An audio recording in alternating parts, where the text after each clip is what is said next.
문재인 정부가 집권 3년 차에 들어섰습니다. 여권은 지난 2년을 결산하면서 여전히 숙제가 많다는 전제 아래 긍정적인 평가를 내놨습니다.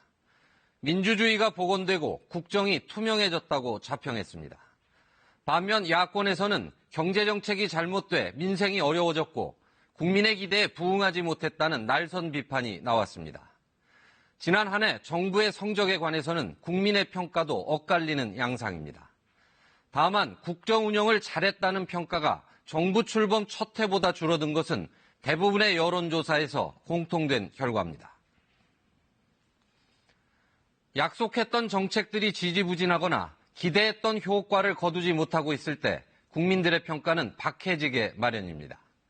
지금은 특히 경제 활성화와 민생 안정, 그중에서도 일자리 마련과 관련이 커 보입니다. 1분기 마이너스 경제 성장과 고용 창출 부진을 목격한 국민들로서는 당연한 일입니다.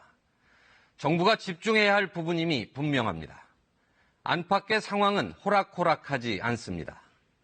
미중 무역전쟁을 비롯한 보호무역주의 확산과 미국과 이란의 갈등을 포함해 첩첩산중입니다.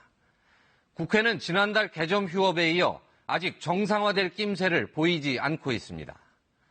북한은 어제 또다시 단거리 미사일로 추정되는 발사체를 발사했습니다. 지난 4일 방사포와 신형 전술무기를 발사한 지 닷새 만입니다. 여러 어려운 여건을 딛고 국정과제를 성공적으로 추진하려면 한 차원 더 높은 경청과 소통, 그리고 설득이 필요하다는 지적이 많습니다. 문재인 대통령은 KBS 특별대담에서 그동안 성과가 많았지만 아쉬운 부분도 있고 보완할 과제도 많은 것으로 느낀다고 밝혔습니다. 대통령 임기 5년 가운데 세 번째 해는 본격적으로 국정과제의 성과를 수확하는 시기입니다.